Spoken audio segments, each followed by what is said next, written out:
जम्मू में गुलाम नबी आजाद ने रैली से खिताब किया। उन्होंने कहा कि जम्मू कश्मीर के लोग मेरे दिल की धड़कन है। आजाद ने कहा कि मैं हमेशा जमीन से जुड़ा रहा हूं और कांग्रेस सिर्फ ट्विटर पर है।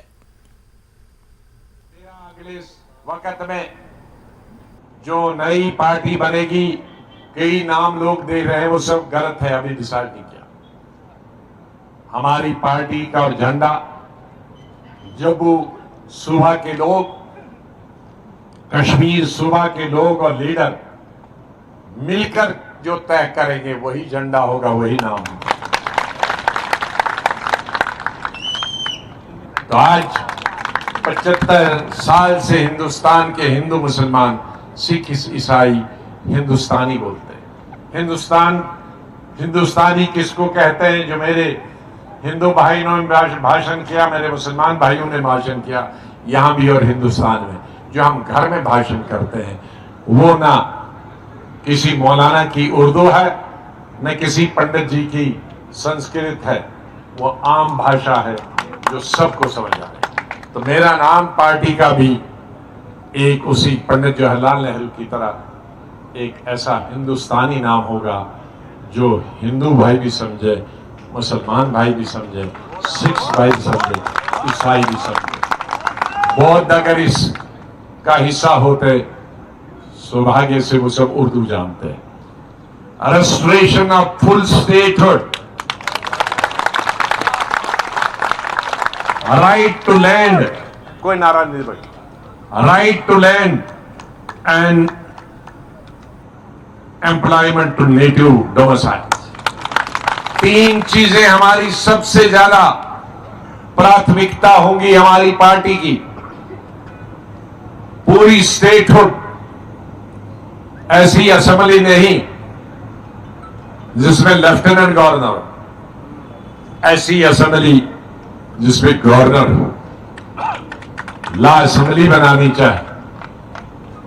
दूसरा, जमीन कोई बाहर से न खरीदे, जम्मू में या कश्मीर में। नौकरी बाहर से कोई न करे। हमारी नौकरियां कितनी होती, समंदर में बूंद के बराबर। उसको भी आप ऑल इंडिया एडवर्टीजमेंट करो तो वो बूंद से भी गायब हो जाएंगे। और ये मुबारकबाद देता हूं महाराजा हरि सिंह जी को। ये दोनों चीजें, तीनों चीजें 1925, 1930 में हरि सिंह ने रखी जमीन।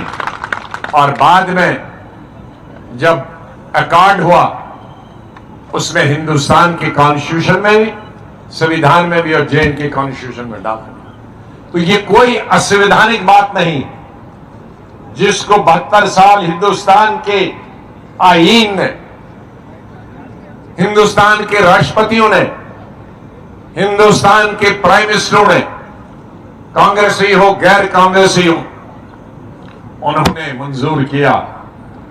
पार्लियामेंट ने, लोकसभा, राज्यसभा ने मंजूर किया।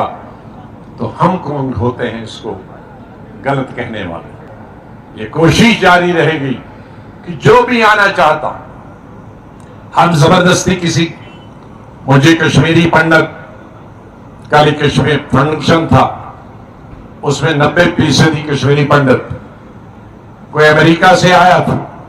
पवन किशोर जी हमारे बहुत राइटर, प्रोड्यूसर, डायरेक्टर रहे, उनके 76 साल हुए। उसने कल बुक रिलीज की, मैं चीफ गेस्ट था। वोरा साहब ने रिलीज की, मैं चीफ गेस्ट।